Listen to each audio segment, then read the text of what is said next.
The shrill whine of the hydraulic lift sliced through the quiet morning. I watched in disbelief, a knot of pure, hot anger coiling in my gut, as a tow truck driver methodically cinched the straps around the wheels of my prized '68 Mustang. The car sat, a gleaming relic of American muscle, perfectly parked in my own driveway. I blinked, rubbing the sleep from my eyes, as if to clear the absurdity of the scene. What in the world was happening? A small, laminated note was taped to the windshield, and my heart sank as I saw the two words that had become a familiar terror in this quiet, cookie-cutter cul-de-sac: HOA violation. The fine? A cool $79. For what, exactly? I stood there, utterly dumbfounded, the cool morning air biting at my bare arms. My gaze snapped to the source of this bureaucratic blitzkrieg, and there she was, standing like a smug little statue on the curb. Barbara, our esteemed HOA president. Her lips were a thin, triumphant line, and she held a clipboard clutched to her chest like a shield. Finally got you, her eyes seemed to say, an icy smirk playing on her face. A rush of adrenaline, sharp and acrid, flooded my senses. My voice came out lower than I intended, a low rumble of a question. Barbara. What is this? She didn't flinch. She adjusted her glasses, the motion slow and deliberate, designed to project an air of superiority. Unregistered vehicle, Mr. Anderson. Section 4, Subclause C of our bylaws. You've had 3 written warnings, all of which you ignored. The car is an eyesore. It devalues our property values. Her words were a rehearsed little speech, dripping with condescension. She was a master of passive-aggressive tyranny, and I was her latest victim. An unregistered car. The Mustang was registered, insured, and had plates. They were just, you know, classic plates. The kind you don't slap on with a Hello Kitty license plate frame. The tow truck driver, a tired-looking man with a name tag that read Mike, avoided eye contact, his face a mask of professional apathy. He'd seen this before. He was just a pawn in Barbara's game of neighborhood chess. But I wasn't just a piece to be moved. Not today. My frustration was a living thing, squirming in my chest, a desperate need to make her see reason. Barbara, that's absurd. The registration is current. You know this. This is harassment, pure and simple. Can't we just talk about this? I pleaded, a sigh escaping my lips, the sound of a man trying to reason with an immovable force of nature. But she was already dialing a number on her phone, her back to me, her shoulders stiff with self-importance. Was she really going to do this? Was a $79 fine really worth the drama, the anger, the animosity she was sowing in this quiet community? The sound of the hydraulic motor roared to life again, and with a sickening lurch, my car was lifted off the ground. The sight of it, suspended in the air, a trophy for Barbara's petty tyranny, was a punch to the gut. I felt my hands clench into fists at my sides. My breath caught in my throat. This was no longer just about a car. This was about power, and a woman who had wielded it like a weapon for far too long. I felt a switch flip inside me. The nice neighbor, the guy who smiled and waved, vanished. The man who replaced him was a different animal entirely.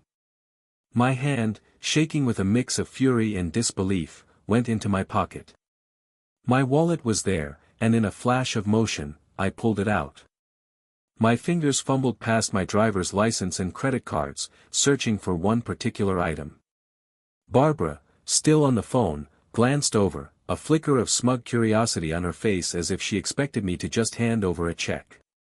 She was in for a surprise. My thumb and forefinger closed around the cold, metallic edges of my badge. The little silver shield, worn and scratched from years of service, felt heavy and reassuring in my palm. The moment I held it, a calm, chilling stillness settled over me. My frustration, my fury, it all melted away, replaced by a cold, professional resolve. The tow truck driver, Mike, was about to fasten the final hook when I cleared my throat, the sound sharp and authoritative. "Mike," I said, my voice cutting through the air like a blade. Put the car down. Now. He froze, a bewildered expression on his face. Barbara, her phone still pressed to her ear, turned, her lips pursed in a little "I told you so" frown. Don't listen to him, Mike. He's just trying to intimidate you, she spat, her voice shrill and ugly. But then my hand came up, and the badge, that little silver shield, caught the morning sun in a brilliant flash. She saw it. Her face, a moment ago a canvas of triumph, went absolutely slack. Her eyes, wide and horrified, stared at the symbol of my true profession. Her perfectly practiced composure shattered. What is that?" she stammered, her voice a whisper now, a terrified gasp. I didn't answer her. I just held her gaze, a small, knowing smile on my lips. "Mike," I said, "put the car down. I'm not a resident anymore. I'm an officer of the law. And this is an illegal tow." The words hung in the air, heavier than the Mustang itself. Mike, a man who had seen his share of bizarre things, dropped the chain and scrambled to release the car from the truck's grasp, his hands moving with a newfound urgency. Barbara was a statue, a monument to her own sudden, catastrophic miscalculation. The smugness was gone, replaced by a ghastly pallor.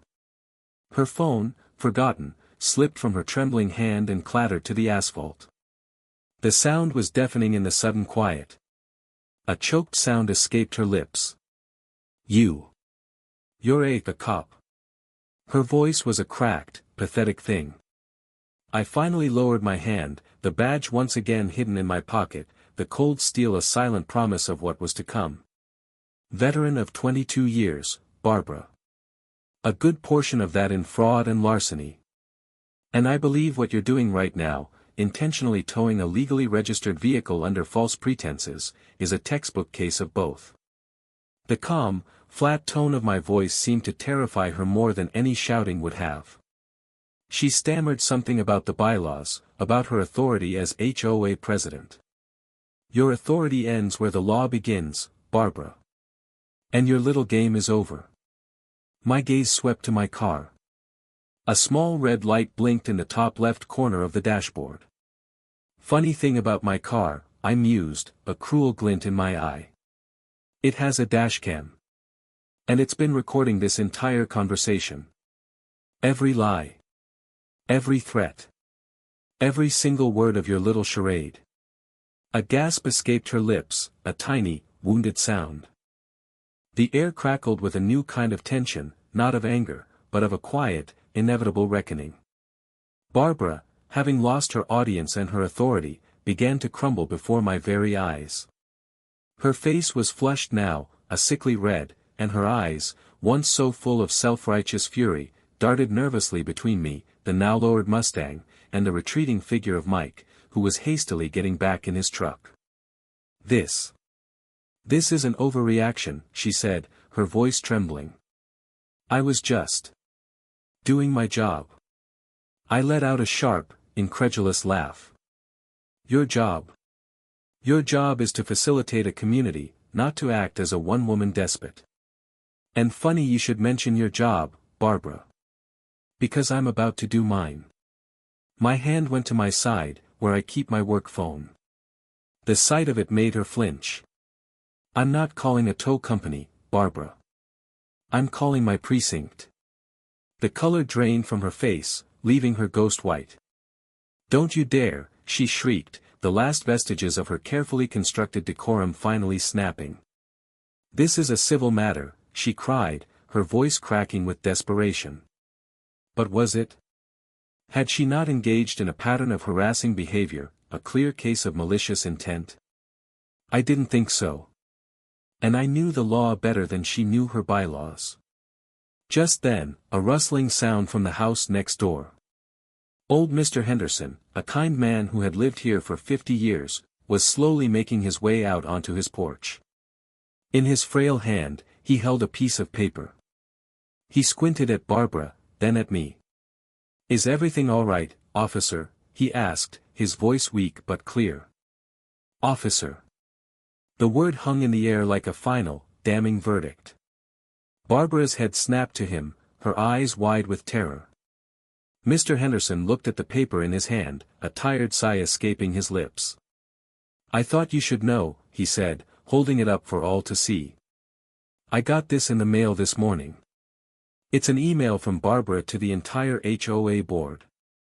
It says she was going to make an example of my unregistered antique lawn mower next."